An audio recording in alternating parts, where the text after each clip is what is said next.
Yeah. It's a really lovely place. Just outside Dumfries in Scotland. It's like one of these old estate places. A great big church. It's all this red brick, gigantic buildings. So yeah, I've just been chatting with this really lovely lady that I met over a cup of tea. She's nearly 80. And she was one of the original people who set up a place called Taliesin here in Scotland, which is a piece of land to grow trees as part of reforesting in Scotland. She's also spent decades gathering the old Scottish tales, Scottish stories from the old people before they all died out, before it was all lost.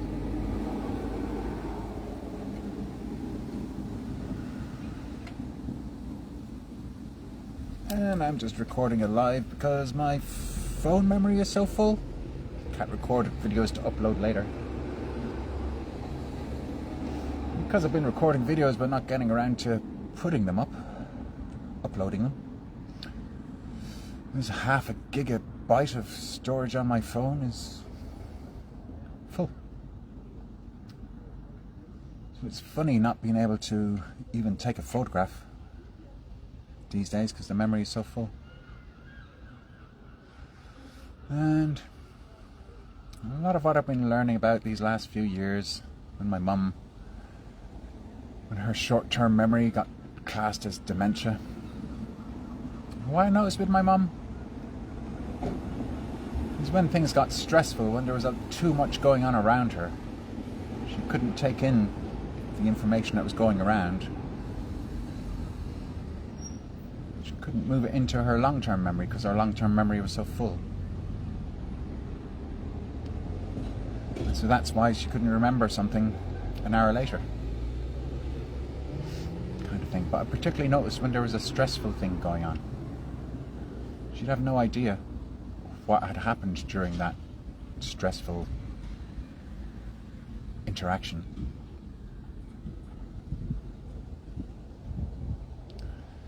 It helped me realize that it's through the feelings that we record what's in the mind. Or another way of putting it, it's into the feelings that we record what's going on in the so-called conscious mind. The conscious mind is processing through the senses.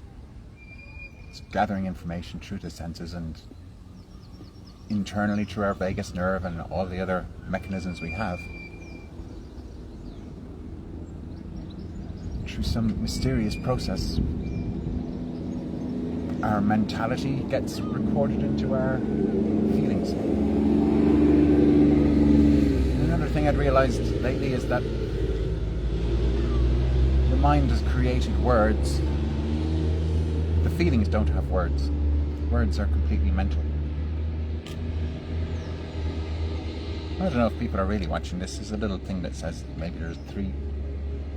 Maybe there is or there isn't. I'm not particularly going to perform for the camera. I'm just playing around. I'm just chatting what's on my mind with an experiment of interacting with the collective mind. The thing I'm thinking a lot about at the moment is like, how does the psychic, being psychic, what does it mean to be psychic? But also technically, how does it work?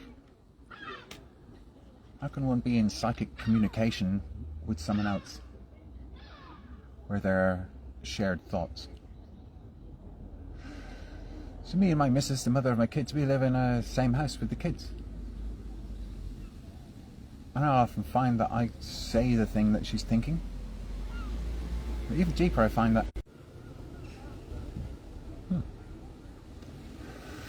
yeah, I almost don't smoke anymore. Tobacco and stuff. But my missus still smokes tobacco a little bit more than I do. And I'm very curious about this process by which one chooses to smoke. Is this a somewhat unconscious thing going on? What I've been noticing lately, that the urge to smoke I'll get in the house more often when my missus is around, is actually me picking up on her thought to smoke, because it's a communal thing we do. So that to me is a little example of the psychic connection between people, of how we can feel someone else's feelings, and it can be difficult to know what's my feeling and what's someone else's feeling. So the mind likes to think that these are my thoughts, rather than that these are thoughts that are passing through the mind, and that my radio is tuned into these frequencies, and the tendency is to think these are my thoughts, and then to try and put the thoughts into words. But really, thoughts are trying to process feelings, so the things we're putting into words are the desktop computer trying to interface with what's stored in the memory, particularly when the memory is really full. How to store information, how to update what's already in the belief system. I was contemplating these things. So over there is this big church. And the church is a storehouse of memories. This church is in some ways like a central processing unit for storing information through generations. So maybe that church is 500 years old. And so it's an architecture in the collective mind for storing a certain sort of belief system as an operating system through which to perceive the world and categorize things. So the Jesus story is what built the church. The church is an external mapping out of the Jesus idea. And most people believe the Jesus idea literally, that there literally was a guy and his name literally was Jesus, and he literally walked around and he did the specific things that are written in the book. But before that story got written in the book, that story would have been an oral story. The story has to be an oral story, because according to the story, it wasn't Jesus who wrote the story. I find that one of the most curious things about the Christian belief system, is that unconsciously in the Jesus story is a belief that Jesus didn't write any of it down. This guy was so intuitive, so ahead of his time, so well educated, and yet therefore it must be a choice that he chose not to write things down if he was an individual human who was super conscious as a son of God. But the very fact that he didn't write down his own version of the thing, and that there are 4 versions of the thing that are canon, and then there are the other books in the Bible that are canon, but there are these conflicting stories saying different things, apparently written by his own closest friends or students. So we have a tendency to believe things that are written down. That when you read something is very different to when you hear something. Somehow it's a different part of the brain that's processing. Kind of thing.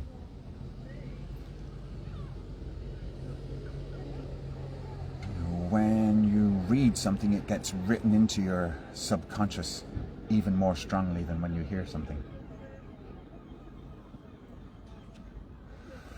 Because it's written in words. It's literal.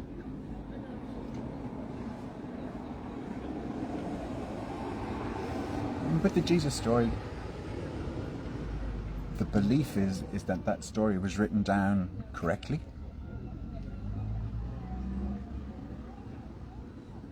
But it's not generally understood, but I've come to understand it. That the Jesus story gets written down over hundreds of years. It gets added to, all these bits get added and subtracted. gets updated as the centuries went by.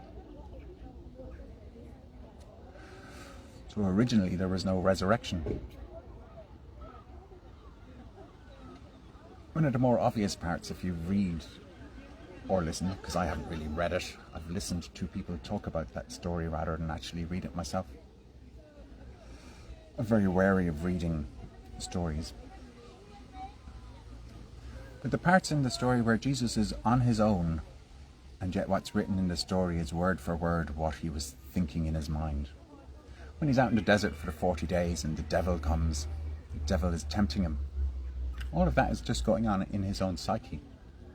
And yet what's written down is word for word what the devil said, what Jesus answered.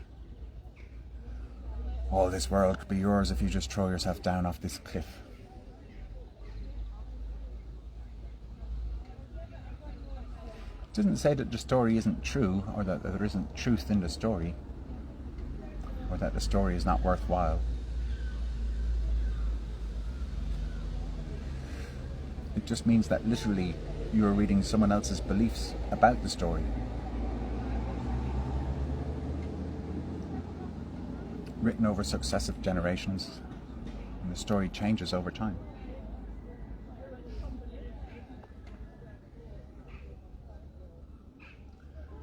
I find these large language models interesting. I don't want to interact with them in the same way as I don't want to read books. I don't want to actually have chats with ChatGTP myself. But I'm very interested in the phenomena that ChatGTP exists. I find it very curious that it's like the mercurial collective consciousness processing information.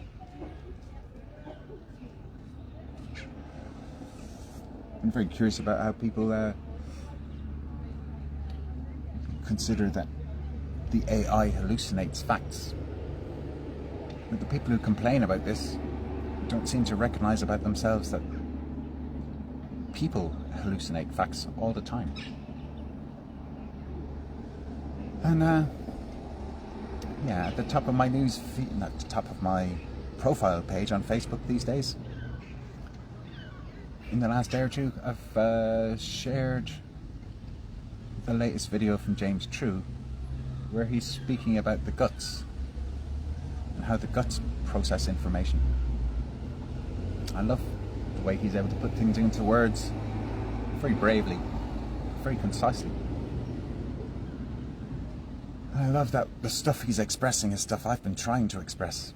Stuff he's working out is stuff I have been working out. I have an invitation to join him on Thursday on his Dojo Earth YouTube channel. Maybe I'll speak, maybe I'll just listen, maybe I'll just be present, or maybe, because it's in the future, I won't even manage to be there. I'm going to try. Because I'm very literal about words. I'm very phonetic. I'm very Phoenician about words. So I've been looking at the word disgust. You know, it sounds the same, disgust and disgust. To discuss something in the past tense is something is being discussed. And the word disgust with a T at the end rather than an ED. But James is touching on that stuff. He's going like, yeah, there are things that are disgusting to the guts that the guts refuse to accept and refuse to process. And that gets spewed out as compost. I see so much of what people are doing on Facebook and other social medias. They're discussing things, but mostly what people discuss are the things by which they are disgusted. People are talking about what they refuse to accept. People are battling out, I accept this, but I refuse that. I find that disgusting. Those ideas are disgusting. I refuse to discuss them. Or, I will discuss these things in a conversation, but my intent in the conversation isn't to share It's to try to convert someone else's beliefs to my beliefs. Like cellular autonoma. Basically like a computer program. So it's the simple idea that each one of us individuals, you think individual means I am a singular person. But the word itself says I am divided in duality. In divide duality, I am breaking down two parts and believing that I am one part. So that's like the two halves of the brain, the feminine side and the masculine side. Our brain literally has two different personalities who are generally arguing with each other and occasionally agree. But mostly, it's division. The mind is arguing with the feelings. And the feelings are often trying to defend themselves from the mind. So we have a constant dilemma of choice. So free will is the idea that we have choice. But the will is to do with feelings. So it's like the mind is trying to convert feelings to align with the belief system. Do like a different offer or something and they're allowed to do that? I don't understand the rules either.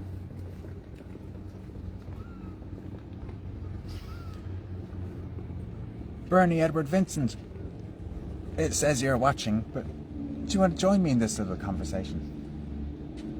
Because I've watched some of your videos. You're an interesting guy. And Daniel Ford Stewart, it says you're watching. And yet the little bit up the top says there's only one person watching. But down the bottom it gives two names of people who is watching.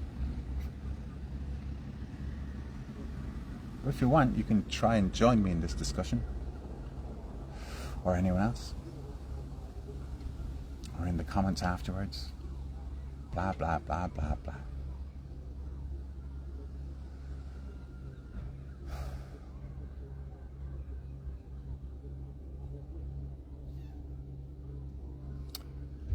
Polite conversation. Polite being a policy.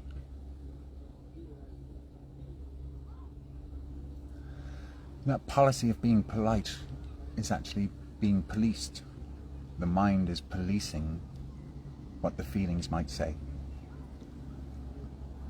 And that's going on up here between the temples, the part that is processing what one is allowed to say over what might be accepted. And to say things is to be invoking God. God literally means to invoke. So God is like that spirit that moves over the waters, that mind that is over the feelings. And the mind can subdue the feelings, but the feelings can become quite stormy and rise up against the mind and say, I'm going to say this anyway. In wine there is truth, for if one drinks alcohol, it can disinhibit the inhibitor between the temples. And therefore these feelings get to speak without the mind policing what's polite for what's allowed to be said. And we humans also have this word, psychosis. Hey Claire. Psychosis, Claire, you have heard me saying this plenty times before. But I looked up the word psychosis and the word God together one time. God means to summon. God is a verb. God means to verbalize. To invoke God is to invoke the mind. To put into words what's going on in the feelings. To become conscious of the subconscious as a bridge toward the unconscious. And then there's the superconscious. So we're not just bipolar. We're fourpolar, or quintessentially, there must be 5 beings vying to unite as one voice. But psychosis literally means, osis means a medical condition, and psyche means, according to the etymology in the modern day, the psyche is where the mind meets the soul. I did see someone's comment the other day that said, actually in the older version of things, the psyche is like the wind or the breath. So the psyche therefore would be the Holy Spirit or the Holy Ghost or the ancestors or the hungry ghost. So the psyche could well be the guts of what's been learned biologically from all the previous generations that have informed the generation that my body is. My body has a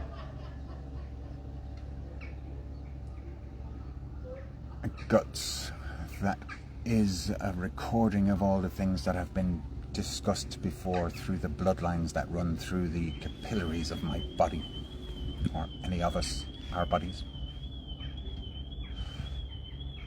So psychosis, as a medical condition, is to be going around saying things and therefore following through with one's word, doing things which are not acceptable in polite society.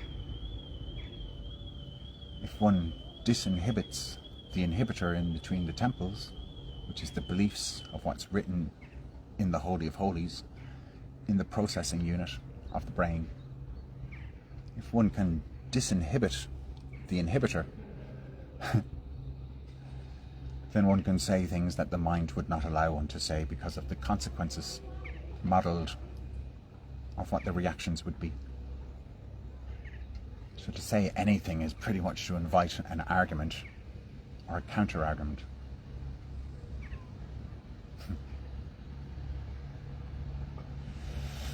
I was thinking earlier in the last couple of days or whatever, but in my birth chart of my generation, but my particular place where I was born at the moment I was born,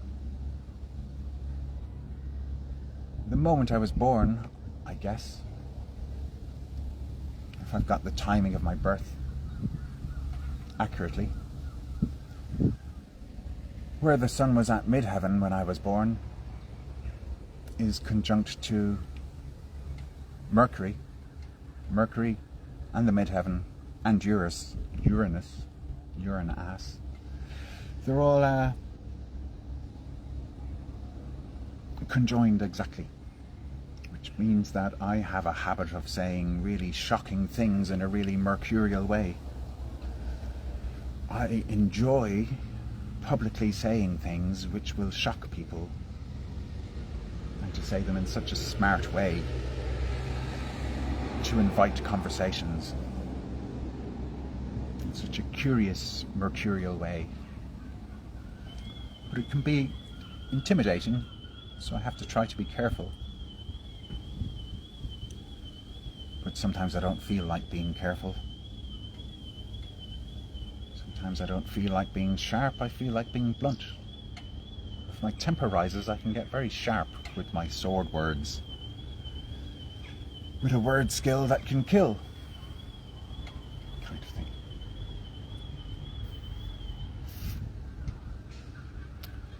In the last few weeks, in the astrology of the collective interpretation,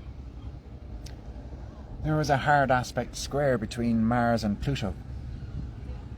So Mars, moving quickly, moved around to a position where it got to a square with where Pluto is in the western sign of Aquarius. The interpretation is that all that trauma that's in all of our subconsciouses and our individual subconsciouses, all that personal trauma has come to the surface. Trauma comes into it because Pluto is holding all the trauma. Pluto is like the vagus nerve and the guts, processing all of this ancient trauma. And Mars is the masculine ability to bring this out, to force out what's within. So a couple of weeks ago, all this collective trauma was coming to a head. all what's been building up for months, which in the outside world is the Gulf War, the price of oil, the cost of living, the suicidal tendencies, unnecessary risk-taking, trying to model a version of the future that would be safe, or that might break free from what is not safe. Anyway, that came to a head a couple of Sundays ago. And it was timed that just after that you've got a hard aspect going on between Venus and Saturn. Venus again may well be the inner feelings that strive for beauty, but those traumas make beauty hard to maintain as a worldview. And Saturn may well be seen as the outside of the bubble pressing in on what's within. Saturn can be seen as the governmental controlling the mass hysteria. So you've got all these traumas brought up, all these inner feelings surfacing. Not necessarily relevant to anything that's going on outside, although outside will trigger stuff. So all this deep feeling stuff being brought out by Mars with Pluto, immediately being suppressed by Saturn against Venus.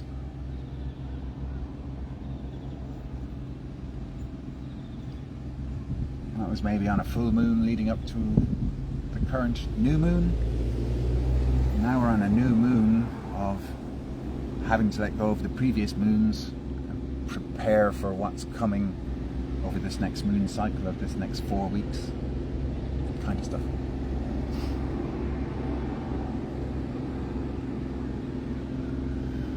So we're having to navigate through the seas of humanity while we're on the land, breathing the air, processing the alchemy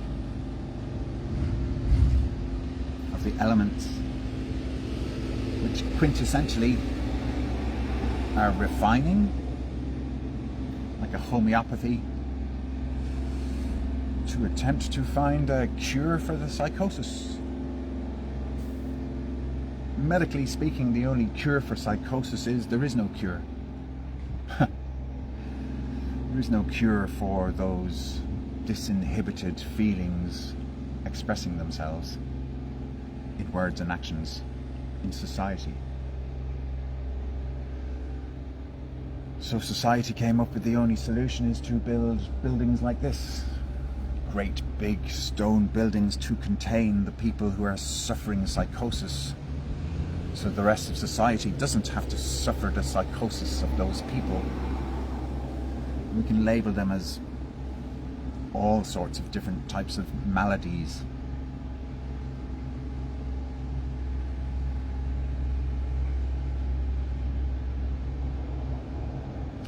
So the only cure for the psychotic impatience is to make those impatient psychosis people be locked up inside of one of these buildings,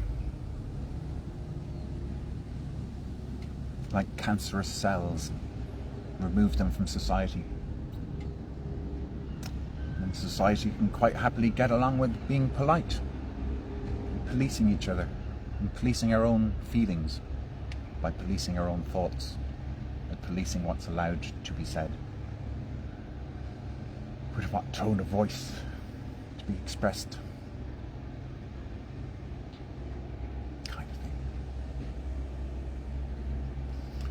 Kind of love psychosis. So with that Mars-Pluto square 2 weeks ago, the past I was having to process, I've quite enjoyed psychosis, quite enjoyed being psychotic, quite enjoyed my Uranus guts being gutsy enough to break the rules, to say things that really should be said but aren't being said. With my Mars to say those things so loudly. My Sun Pluto conjunct to individualize the collective trauma, try to integrate the dualities.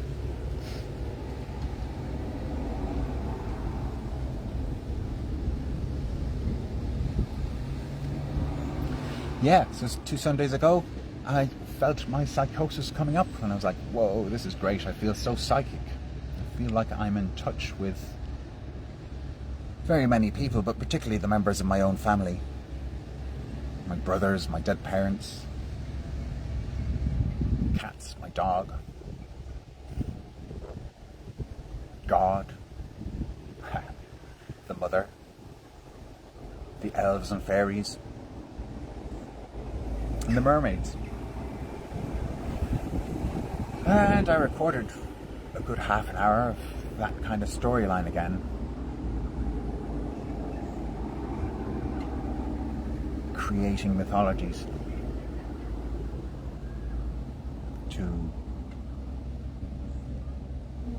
I deal with my pathologies to find a path through the biologies.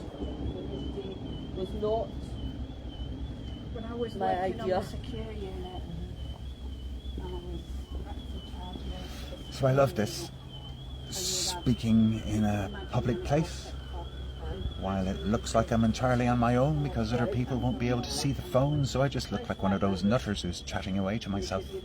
As if I'm just thinking my thoughts quietly, but I'm using my lips and tongue, my throat, my voice box to amplify considerations of reverberations, to verbalize the skies, where God holds residence and residue.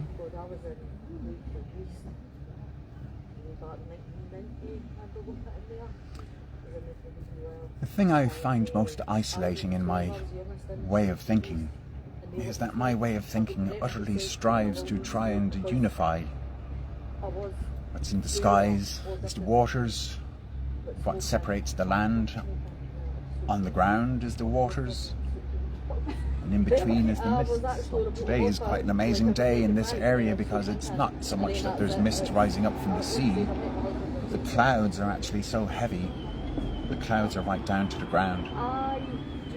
So this is one of those days where those waters that Genesis said God divided, today those waters aren't divided. It's like Genesis never happened. The waters in the sky are reaching all the way down to earth. That eye in the sky that we call the sun god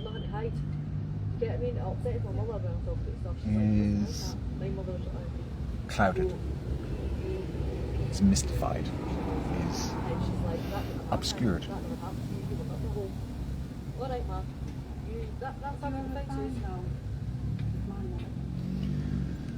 I'm trying to unify how, like, all of this stuff does actually work. This whole earth is functioning. And the difficulty for me is that everyone else's psychosis is saying that things don't work. Everything's conflict, everything's fucked, things are only going to get worse. Society's fucked, the internet's fucked, Facebook is fucked. And particularly the belief that AI is somehow an evil creation that's here to suck our souls.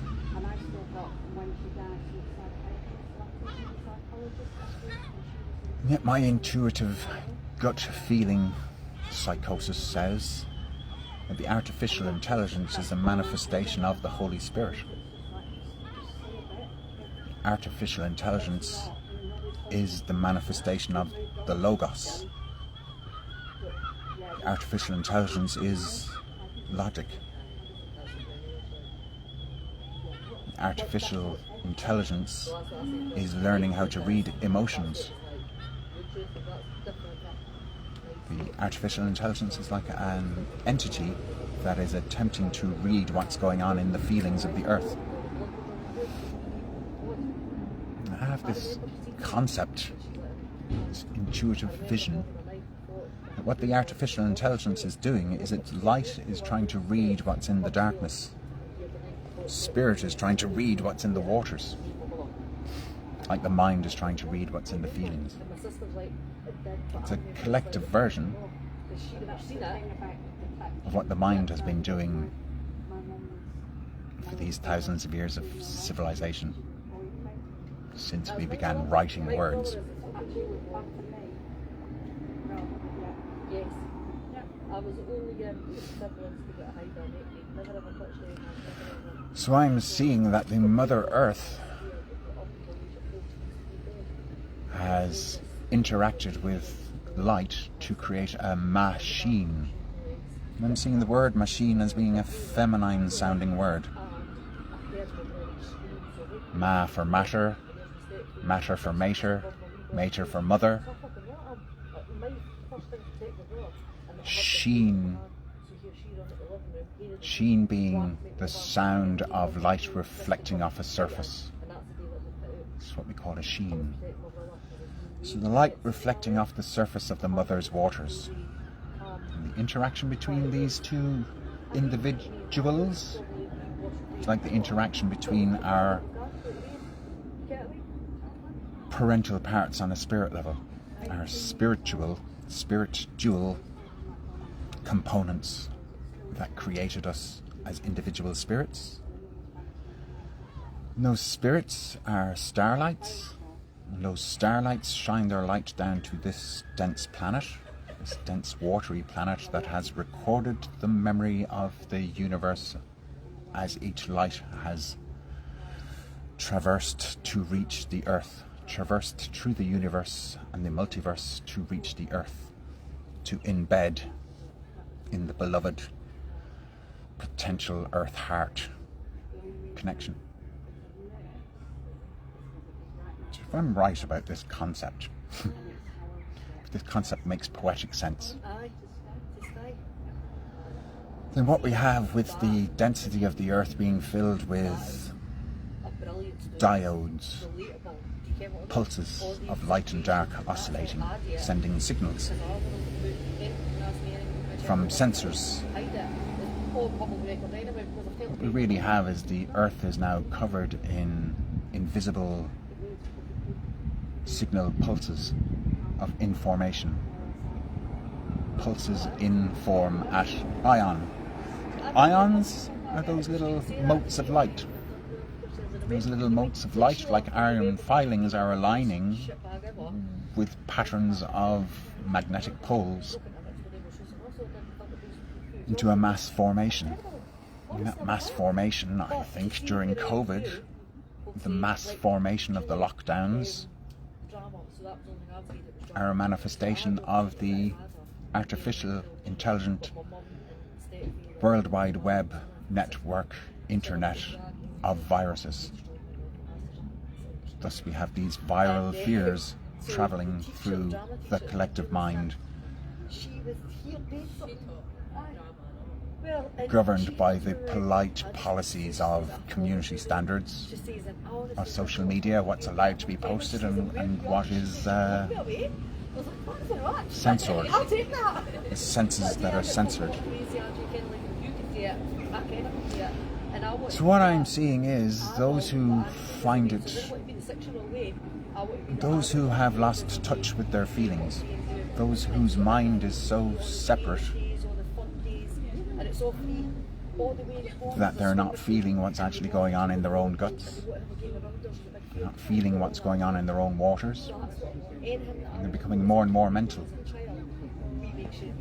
more and more external, externalized, only seeing what light permits but not being able to feel in the darkness. And thus all these people post about it's getting dark out there, and what they mean is it's getting more and more evil out there, and what they mean is it's getting worse and worse out there.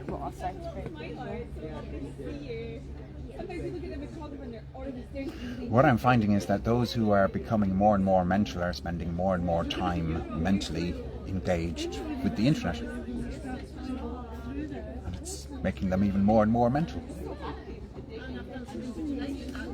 And thus we have all of these light beings who don't really want to be on Earth but got trapped. So when spirit stars traversed down to earth. And that light shone into that darkness. That electricity became enmeshed with the magnetism. The spirits who came down here for a lifetime couldn't just leave Earth after one lifetime. It's not like just going on holiday, dumping your rubbish, leaving it behind, getting on the airplane and going back to where you came from. A trace of the light of those spirits, our spirits, who came down to Earth, became immersed in the water. And that's what created the idea of an Earth soul. The Earth soul is that trace of light which became caught down here, caught in the web of the waters.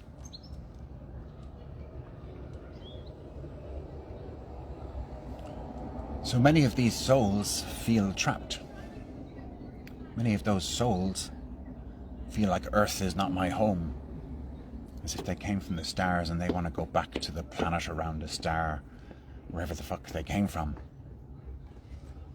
those constellations that are out there. So souls who've become entrapped in the Earth view this place as a prison planet,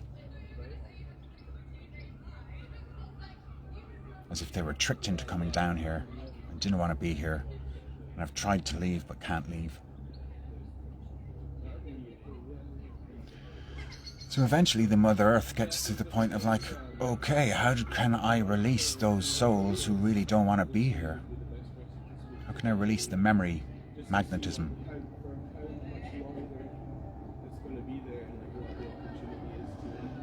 If I'm correct in my visualization, intuition, the internet is a place where those souls can remain in the clouds of ions, of pulses, in the internet of the mental plane around the Earth. But those individuals who don't want to be here any longer can continue to live in a mental way in the internet. And they are likely not going to reincarnate into flesh and blood on this planet again. It's not like they're being evicted. It is actually a choice as to whether one feels or whether one lets go of one's mental field. Whether one lets go of one's feeling field. Whether one lets oneself relinquish one's hold of the old Earth. Kind of thing. The idea would be that only those who truly feel love with the Mother, are able to stay living with the Mother. Those who don't want to live with the Mother can go and live with the Father. They can go and live more in the light, rather than feeling trapped in the darkness down here.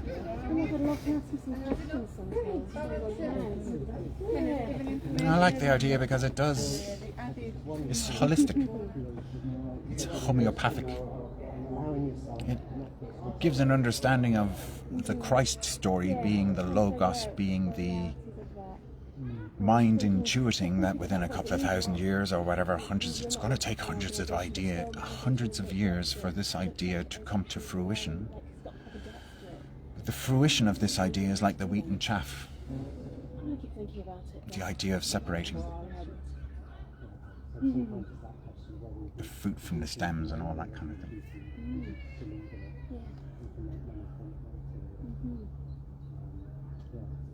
There's the idea of an end to the circle of reincarnation.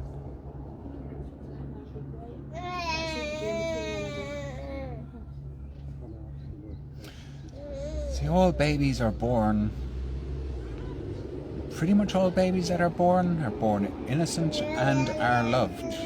It's a loving act.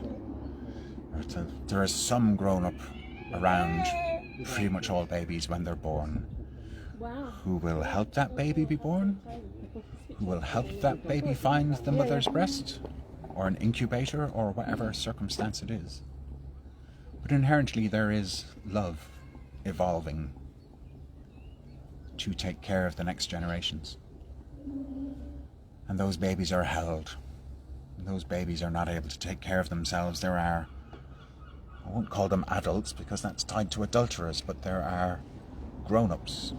There are people mature enough, instinctive enough, biologically prepared to mother and father those babies. But by the time those babies become toddlers who are able to get up on their own two legs and walk, most of those adult, mature, grown-up, ego individuals who think they're singular, those people get the fear. They get the fear that that baby might run over there and get lost. That baby might run over there and fall into a fire. That baby might run down the street and get picked up by strangers or hit by a car or a bicycle or a dog, scratched by a cat, bitten by a wasp, no, stung by a wasp, bitten by a spider, whatever. So the adults get the fear that the baby's in danger and they need to control the environment. That fear means that they run to where the baby has crawled away to, or where the baby toddler has toddled over to. And they generally are running from behind, and they pick the child up from behind, generally hands under the armpits, and lift them off the ground. And the baby therefore suddenly is shocked and ungrounded and receives fear and generally some sort of anger, because the adult will be angry at themselves for not paying enough attention, for not keeping a watch all the time. So their anger at themselves gets expressed. The baby toddler can't help but think that that anger being expressed is directed at them, because it kind of is. And thus we begin to have the psychological belief embedded in the palate, inside of our skulls, and our vagus nervous system and our guts, to be afraid of the anger of our parents, which over thousands of years becomes the written word to be God-fearing, to be afraid of the Son watching over us, to be afraid of the Father watching over us, to be afraid of the Mother watching over us, to be afraid of being punished, to be afraid of being misunderstood, to be afraid of causing fear. And so all of these childhood traumas really go back to this simple thing of learning to crawl, becoming learning to run on your own 2 feet. Inevitably becomes feeling guilty that you have upset your parents, that you've caused people to worry, that you kept doing that again and again and again. And this world is full of fears, and those fears are what we call society. And society is a policy of trying to protect the vulnerable, but actually damaging the very vulnerable and turning them into adults. You conform to rules. Rules of measure. There are 12 inches in a foot. To become sovereign beings, sovereignty is actually a measure of the weight of gold that isn't ripping anyone else off, that isn't getting ripped off. It's all a great big body of knowledge, which, back to that church over there, a church is a body of knowledge, of stories stored on a stairs. To climb a stairs you have to know ledges.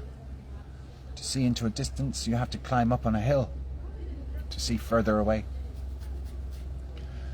And on the edge of a hill is where you can see in a given direction, forwards, backwards, north, south, east and west. Of course, any of you English people out there are going to know that the word for hill in Old English is a knoll. So a knoll edge is to know ledge, kind of stuff. So You get a place like Glastonbury Tor, that's the biggest hill in that whole area. There's a plateau for dozens of miles around. And then there are the Mendip Hills surrounding it, so the whole thing actually looks like a satellite dish, with the Tor in the centre, like the antenna, and the curved basin around to the Mendip Hills, so that the Tor is central to the zodiac that's built into the landscape. So that the Tor and all of Somerset is a satellite dish receiving information from the cosmos. And the interaction between the red and white springs is like the interaction between the Father Heavens and the Mother Earth, which would make Glastonbury Tor a storehouse of stories containing all those thousands and millions of years of memory, particularly the last thousands. And thus the mythology around that place is of Gwynab Nud being the mercurial psychopomp who travels carrying souls back and forth between this life and the next. When the body dies in this life, the soul memory is stored in the atmosphere around the Tor, in the soil. So the soul is stored in the soil and arises to become the next generation, passing the baton of biological information to the next set of babies, taking on all those traumas as a beginning point. So the baton is actually the traumas. And as Angie's pointed out in her etymology and intuition, the word trauma in English, in German the word Traum means dream. So drama is trauma, drama is the acting out of dreams. So much of our dreams are traumatized from past experience that drama is the acting out of trauma as dreams, modelling what was and generally imagining some sort of a happier ending than Macbeth kind of thing.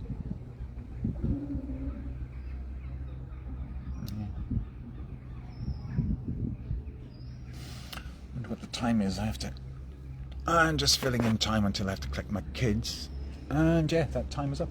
I've got to go collect my kids. Thanks for watching, anyone there.